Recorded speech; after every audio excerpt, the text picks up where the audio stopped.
Salutations à vous tous qui me suivez. Je suis votre ami Brogui. Ce peu de temps me permet de reprendre notre sujet, celui que nous avons intitulé le mystère de la grande dynamo, pour amener cela à terme. Nous croyons que nous sommes arrivés nous sommes au temps de la fin. Nous sommes à l'aboutissement de tous les types, de toutes les prophéties et de toutes les prédictions de la Bible. Après l'ouverture des sceaux, il n'y a aucun type de la Bible, il n'y a aucune prophétie de la Bible qui ne soit accomplie. C'est pourquoi, se situant dans cette logique, nous voulons avancer avec la révélation. Pourquoi? Parce que pour le commun des mortels, lorsqu'il parle de l'ouverture des sceaux, il pense que c'est une station, alors que l'éternité n'est pas une station. L'éternité, c'est quelque chose qui avance, qui tourne et qui tourne. Voyez-vous? Donc, après l'ouverture des sceaux, voyez-vous, il y a une continuité. Et Branham a appelé cela les choses qui devraient arriver. Pourquoi? Parce que l'histoire de l'Église, ou l'histoire de l'Église s'arrête au 4e chapitre de l'Apocalypse. Mais au-delà du 4e chapitre de l'Apocalypse, voyez-vous, il y a quelque chose qui s'est fait. Il y a une autre alliance qui se noue. C'est Dieu qui se réconcilie avec son peuple d'Israël. C'est là que Branham parlait tout le long de sa vie. Il disait que de la même manière que les Juifs avaient amené l'évangile chez les nations, il dit que ces des nations aussi ramèneront le message à Israël. Et Branham disait qu'il croyait que lui avait quelque chose à faire pour ramener l'évangile à Israël. Et toute sa vie, comme nous l'avions précisé, il était imprégné par cette idée. Il est même arrivé qu'il se retrouve une fois en Égypte, cherchant à aller en Israël, en Palestine, pour visiter Israël, où il croyait aller évangéliser. Curieusement, Dieu lui a dit de ne pas y aller. Et jusqu'à ce que Branham soit retiré de la scène, Branham n'est pas allé en Israël. Voyez? Nous sommes en droit de nous demander, alors, pourquoi Dieu n'a-t-il pas permis que son prophète aille là-bas évangéliser, transmettre les oracles, comme il le défendait toute sa vie? Pourquoi n'est-il pas allé en Israël alors que c'est lui qui avait la mission de ramener les oracles là-bas en Israël? Voyez? En lisant la parole, en étudiant les messages des sceaux, nous avons compris qu'en examinant ce peuple-là qui est installé en Palestine, qu'on appelle Israël, qu'il n'y a rien de commun avec le peuple de la Bible, voyez, avec les vrais Israélites de la Bible issus d'Abraham. Les Israélites de la Bible, ils pratiquaient ce qu'on appelle la loi de Moshe. Ils étaient régis par un certain nombre de préceptes. Et ils avaient une coutume qui était basée sur les ordonnances que Dieu avait confiées à Moïse pour eux. Voyez? Mais cela n'est pas ce que nous observons avec ce peuple usurpateur qui a pris le nom d'Israël. Voyez? En se basant sur toutes ces choses, nous voulons donner la continuité. Nous voulons montrer la suite de l'ouverture des sceaux. Voyez? Aller au-delà du chapitre 4 de l'Apocalypse pour essayer d'embrasser cette alliance que Dieu conclut avec son peuple qu'on appelle Israël. Donc, les choses que nous déclarons aujourd'hui ne concernent pas les nations. Nous ne parlons plus pour les nations. Pourquoi? Parce que chez les nations, la porte a été fermée. Ceux qui devraient prendre part au salut sont entrés. Aujourd'hui, nous sommes dans la dispensation d'Israël.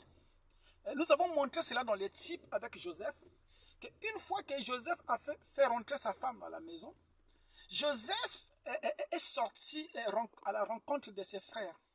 Et lorsque Joseph parlait à ses frères pour se réconcilier avec eux, voyez-vous, sa femme se trouvait dans la maison.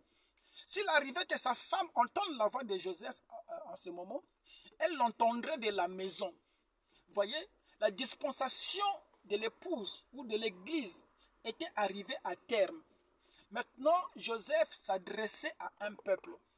C'est de ça que nous sommes en train de parler avec ce petit mystère de la dynamo. Nous nous sommes basés sur la vision de Frère Branham de Durban. Il dit qu'il se trouvait au nord et il regardait vers le sud Premièrement, il a vu une réunion des gens qui louaient Dieu. Et tout d'un coup, il dit que la réunion devenait bleue. Il dit ces gens-là qu'il avait vus en vision commençaient à se lever et ils disparaissaient vers l'ouest. Et après un moment, il a vu une autre réunion plus glorieuse que celle-là. Il a vu un peuple qui avait les mains levées. Il dit un peuple beau qui avait les mains levées, qui louait Dieu. Et en ce moment-là, il s'est demandé, sont-ils tous des blonds? Parce qu'on suppose que dans la première réunion, c'était des blonds qu'il voyait. Une réunion qui était constituée des blonds, voyez? Mais dans la seconde réunion, il a pris le soin de se demander, sont-ils tous des blonds?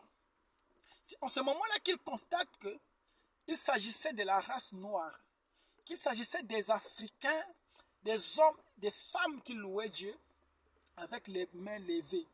Il dit qu'il y avait le bruit de assourdissant de la dynamo parmi eux, et il y avait aussi l'ange du Seigneur parmi eux. Voyez? Il a pris le temps de dire cette vision très lentement pour que les gens puissent noter cette vision. Nous avons constaté en étudiant la vision que Branham lui-même n'était pas partisan de cette réunion. Il regardait cette vision, il regardait cette réunion au loin. Il se trouvait du côté du nord, alors que la scène se passait dans le midi, dans le sud. Branham n'y était pas lui-même. Voyez? Et nous sommes en train d'explorer cette vision pour comprendre un peu le fondé de cela. Pourquoi? Parce que lorsque l'épouse va à la maison à travers le chapitre 4 de l'Apocalypse, alors les choses qui arrivent, voyez-vous, c'est Dieu qui se réconcilie avec son peuple.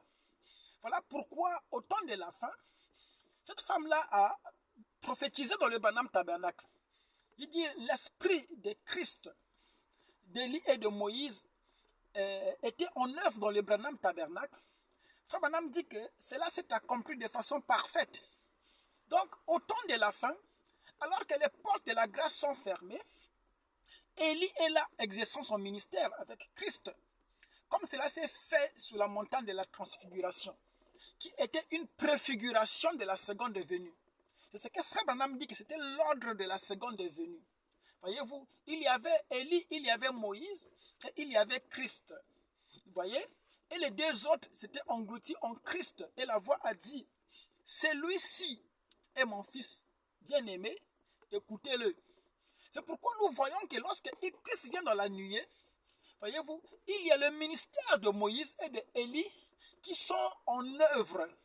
Voyez-vous, c'était pour ramener Israël.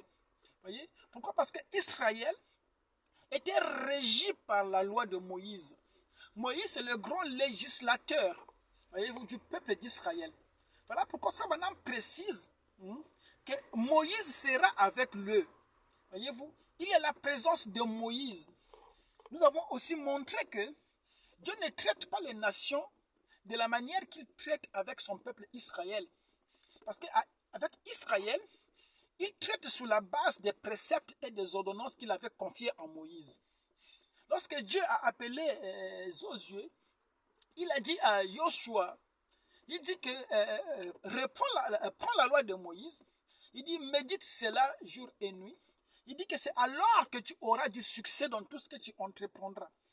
Donc le succès du peuple d'Israël dépend de la réconciliation avec la loi de Moïse. Voilà pourquoi après l'ouverture des sceaux, nous voyons que Christ s'adresse ouvertement à son peuple. Nous avons montré cela dans la séance que nous avons faite dernièrement. Nous avons cité Branham qui déclarait que si Christ venait à se présenter devant eux, les nations, voyez-vous, et s'il venait montrant les marques de clous dans ses mains, il dit que nous ne croyerons pas en lui. Pourquoi? Parce que n'importe quel hypocrite pourrait se présenter ainsi. Il dit que ce serait d'ailleurs un imposteur, parce qu'il n'est pas censé se présenter ainsi chez les nations. Chez les nations, nous voyons que lorsqu'ils ont voulu voir, comprendre, voir Christ, vous voyez, Jésus a dit aux Grecs que le grain de blé, s'il ne tombe en terre, il sera seul. Il faudrait que le grain de blé tombe en terre, comme ça à la moisson, il ramène un clon de grains de la même nature. C'est ce qui s'est fait. Il avait fallu que les grains tombent dans l'âge de Luther, vous voyez, où Wesley et le pentecôtisme. Et lorsqu'on arrive dans l'âge de la moisson, on voit des grains de la même nature que celui qui est parlé en terre. Voilà. Donc on peut dire que les nations, ils ont vu Jésus sous forme de grains multipliés. C'était ça la façon que lui devrait se présenter à eux. On devrait reconnaître Jésus, non pas par les marques des clous qui étaient dans ses mains, mais on devait le reconnaître par la vie. Et Branham dit que Christ, s'il est au milieu de nous, il fera les mêmes œuvres qu'il avait fait là-bas.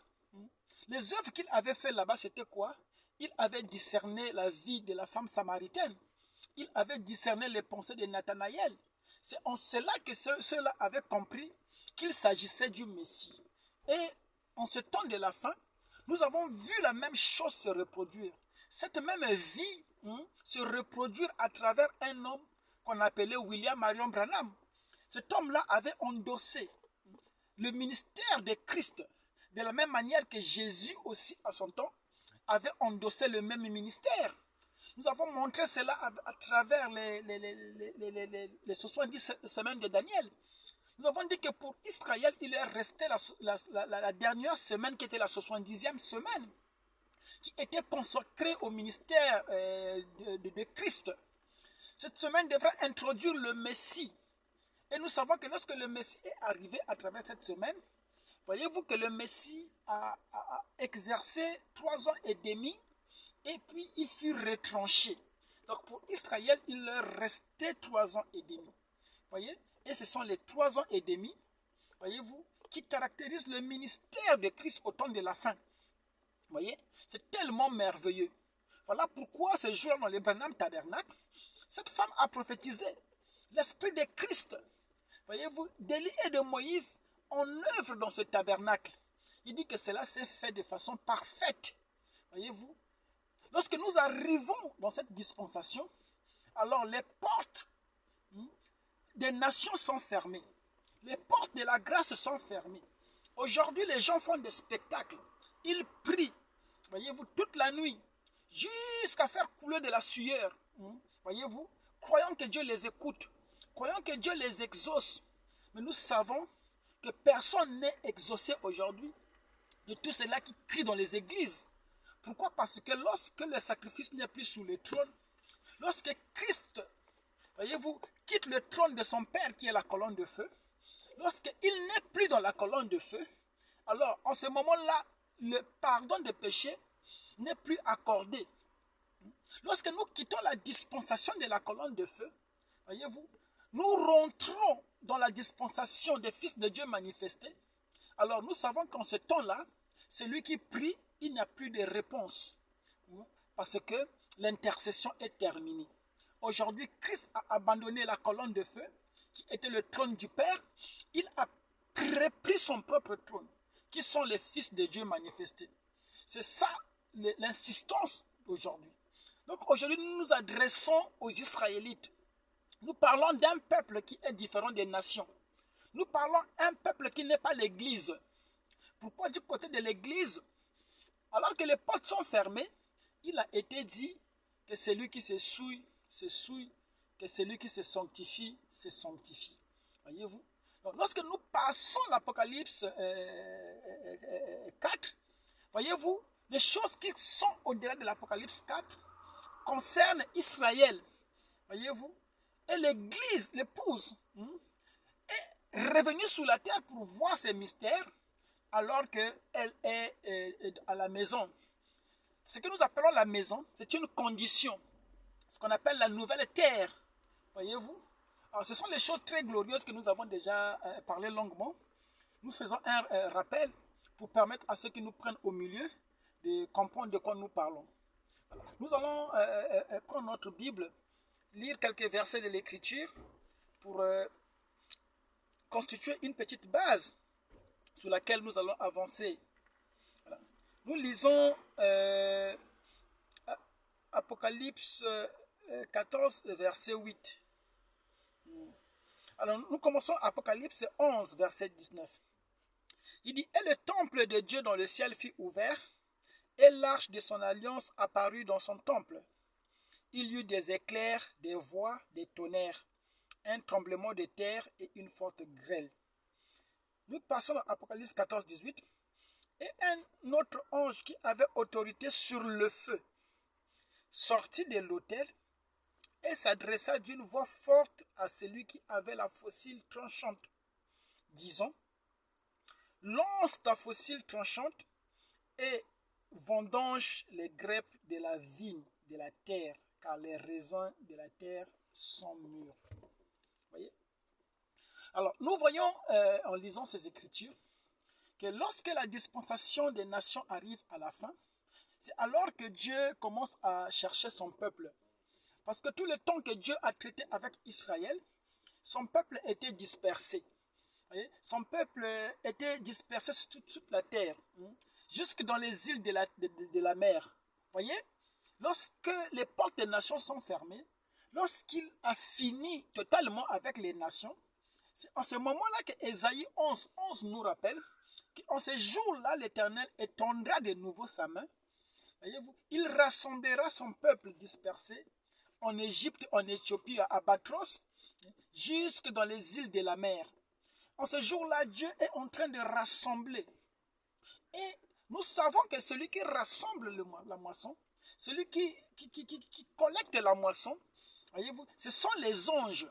Et l'Apocalypse est clair pour dire que ces anges descendent avec une faucille pour moissonner la vigne de la terre. Les élus qui étaient dispersés dans le monde entier, l'ange vient avec la faucille pour les rassembler. Or, le rassemblement se fait à travers un message. Voyez-vous? Et le message du rassemblement, c'est le message des tonnerres. C'est pourquoi, si l'épouse a été enlevée à travers les sceaux, voyez-vous, par la révélation des sceaux, parce que Branham avait dit que la révélation des sceaux, c'est ça qui donnera la foi pour l'enlèvement. Si l'église a été enlevée sur cette base, Israël aussi ne pouvait pas rentrer dans la maison sans contourner et puis contourner la révélation des sceaux. Pourquoi? Parce que la même source qui a jailli du côté des nations, c'est cette même source-là qui jaillit du côté d'Israël. Cela a été représenté par le mystère de la montagne. Lorsque le capuchon fut ôté, une partie a coulé du côté oriental, septentrional, une autre du côté méridional, c'est-à-dire du côté de Midi. Il s'agit de la même source. Voilà pourquoi on a prêché quelle était l'attraction sur la montagne. Voyez-vous, sur la montagne, il y avait deux ailes.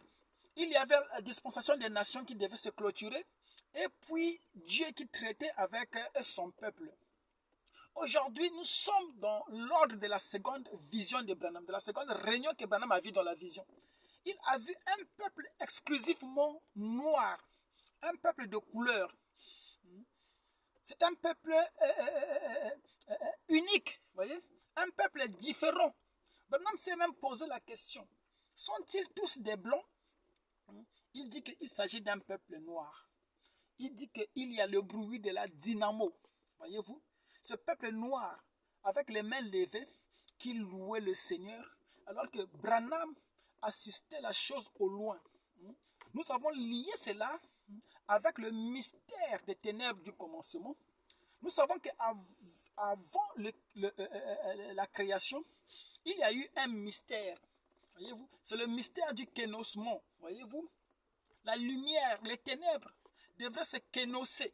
Voyez-vous, dans un corps qu'on appelle le logos, qu'on appelle la lumière, voyez-vous, pour commencer la création. Mais avant la création, puisque lorsqu'on arrive au temps de la fin, c'est Christ qui est le Fils. Donc, le royaume du Fils, voyez-vous, qui doit s'arrêter. Parce que le royaume du Fils commence avec la création. Pourquoi aujourd'hui? Parce que les gens sont confus. Si vous ne comprenez pas le royaume du Fils, il ne vous sera pas facile de comprendre le royaume du Père. Parce que le Fils lui-même, en ce jour-là, devrait remettre le royaume. Au sujet du Fils, il a été dit qu'il avait été élevé par simple privilège au-dessus de ses égaux. Voyez-vous? Donc, il s'agit d'une famille. On a choisi par privilège, voyez-vous, et on l'a élevé au-dessus de ses égaux, au-dessus de ses frères, voyez-vous. Et la Bible dit qu'en ce jour-là, Christ devrait remettre le royaume à celui qui est Père, voyez-vous. Et il devrait être lui-même soumis à celui qui lui avait donné l'autorité, voyez-vous. Ce jour-là, c'est lorsque la rédemption est accomplie, lorsque sa mission est accomplie, lorsqu'il vient pour réclamer ses rachetés. En ce jour-là, il dépose tout entre les pieds du Père. Il remet au Père, voyez-vous, tout ce que le Père lui avait donné. Parce que lui-même disait que ce que le Père m'a donné, je ne perdrai aucun. Voyez-vous, il dit que tout celui que le Père m'a donné viendra à moi. Et c'est en ce jour-là qu'il prend toute la sémence, remet au Père, voyez-vous, pour dire mission accomplie. Voyez-vous, et lorsque nous quittons le royaume du Fils pour celui du Père, c'est là où les gens sont déboussolés aujourd'hui. C'est là où les gens sont perdus aujourd'hui. Pourquoi? Parce que les gens cherchent à louer Dieu à travers, voyez-vous, les représentations. Ils cherchent à louer Dieu à travers les ombres, voyez-vous. Mais lorsque Dieu se présente dans sa totalité, lorsque Dieu se présente dans la réalité, ce que je voulais dire, voyez, les gens sont perdus, voyez-vous. Christ à son jour disait que les vrais adorateurs adoreront le Père, voyez-vous, en esprit et en vérité. Jusque-là, nous n'avons pas adoré le Père en esprit et en vérité. C'est le Fils qui était adoré, voyez-vous. Pourquoi? Parce que le Fils avait été élevé. Mais en ces jours-là, lorsque le royaume du Fils tombe, voyez-vous, c'est alors que Dieu lui-même se révèle. C'est alors que Dieu se révèle. Et vous savez que lorsque Dieu se révèle, il y a le bruit des tonnerres. Au temps de Moïse, alors que le peuple menait la guerre contre Moïse, disant, ah mais Moïse, pourquoi Dieu ne se révèle pas lui seul? Alors Dieu dans les temps ne s'est pas révélé, voyez-vous. Dieu envoyait son fils pour le représenter, voyez.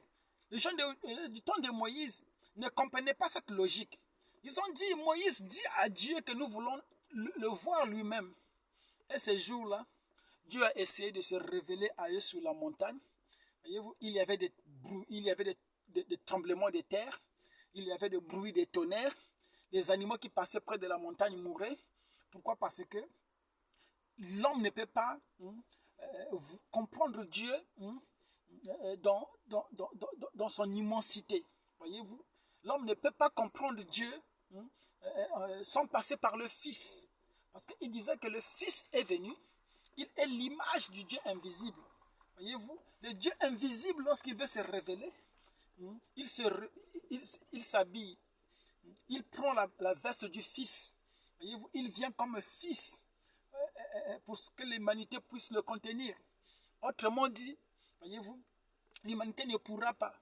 Mais à l'ouverture des sceaux, c'est en ce jour-là seulement qu'on devrait voir le Père. C'est que Philippe voulait en posant la question à Jésus. Il dit, tu nous parles toujours du Père. Il dit, mais montre-nous le Père. Voyez-vous, Philippe n'avait pas tort de poser cette question. Ce que Philippe ignorait, c'est que on ne pouvait voir le Père qu'à la fin. Parce que dans le temps, dans les âges, on ne pouvait pas vous montrer le Père. Pourquoi? Parce qu'on était encore dans le royaume du Fils. Tout ce que le Père faisait, il le faisait à travers le Fils.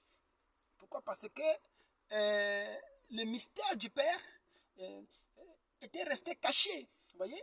C'est au jour de la voix du 7e ange, lorsque les sceaux sont révélés, c'est là qu'on peut voir le Père.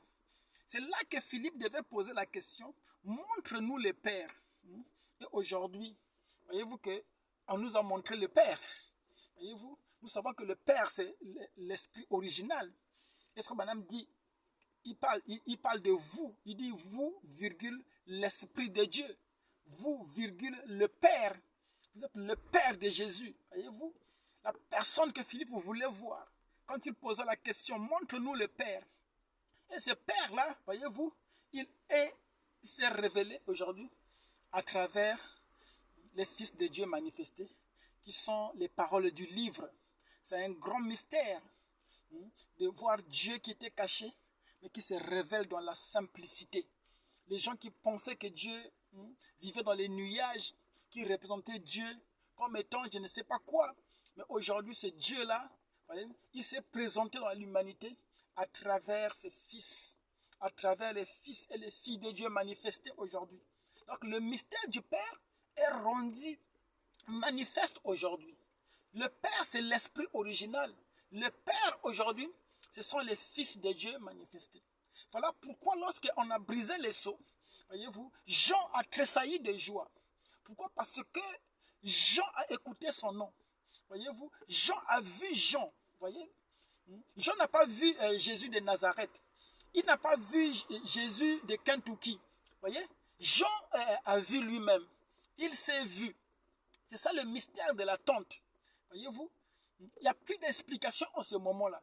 C'est juste que je te rencontrerai là-dedans. Voyez-vous, quand tu rentres, tu te places devant le miroir. Voyez-vous, si tu vois Jésus de Nazareth, c'est que tu es passé à côté de la plaque. Voyez-vous, lorsqu'on se tient devant le miroir, on doit se voir soi-même. Pourquoi? Parce que le miroir doit te refléter. Lorsque Jean est passé devant le miroir, la mer de cristal, voyez-vous, il s'est miré, il a vu lui-même, il a tressailli de joie. C'est là où il avait compris que la chose qu'il adorait, la chose qu'il languissait, cette chose était lui. Voyez-vous, c'est le jour où vous comprenez que vous êtes lui. Voyez-vous, lorsque vous comprenez que vous êtes lui, c'est là où, effectivement, on arrive à ce que Branham disait, que lorsque l'épouse reconnaîtra sa position, elle sera invincible. Voyez-vous, il avait fallu que l'épouse connaisse sa position. Connaître sa position, c'est savoir qui vous êtes. Aujourd'hui, on parle de la révélation de Fils de Dieu manifesté. Ce n'est plus la révélation de Jésus. La révélation de Jésus-Christ, c'est cette révélation des Fils de Dieu manifesté. Pourquoi? Parce que Jésus-Christ aujourd'hui, il est sous la forme des Fils de Dieu manifestés. Paul disait que si vous avez connu Jésus en chair, comme l'homme de Galilée, il dit que aujourd'hui nous ne le connaissons plus de cette façon. Aujourd'hui, le Jésus, Christ qui est le même hier, aujourd'hui, éternellement, il est éternellement à travers le Fils de Dieu manifesté. Nous sommes dans cette configuration où Dieu est en train de traiter avec un peuple. Voyez-vous, il appelle une nation qu'il considère comme sa nation. Et en traitant avec la nation, c'est ça la dernière démonstration. En ce moment-là, le temps des nations est terminé. Voilà pourquoi les choses que nous disons, nous ne les disons pas pour tout le monde. C'est une réunion qui est ségrégationniste. Voyez-vous, c'est une réunion raciale. Nous sommes dans cette configuration où les choses que nous disons sont exclusivement réservées à un peuple, à une population donnée. Ce n'est pas à tout le monde. Ce n'est plus l'évangile de tout le monde. L'évangile de tout le monde, c'était l'évangile des nations, où il n'y avait ni grec, ni juif, ni ceci, ni cela. Voyez-vous, dans la dispensation des nations, il y avait tout le monde. Il y avait des juifs, des israélites, il y avait des grecs, il y avait des esclaves, il y avait des hommes libres. Mais lorsque nous rentrons dans Joseph qui rencontre ses frères, non, il faut être de la famille. Nous avons parlé de cela lorsque nous avions parlé sur le mystère de la famille, le mystère de Dikanda. Voyez-vous, lorsque vous rentrez dans la famille, voyez-vous, vous trouvez au milieu des frères, voyez-vous, vous reprenez votre nature. Voyez-vous, nous les connaissons comme notre frère, nous le connaissons comme une sémence qui est semblable à nous. Voyez-vous, alors que d'autres l'ont connu comme étant un époux. Voyez? Or, le frère et moi, voyez-vous, c'est le même son, n'est-ce pas? Oh, honneur à la ville, c'était Brogui.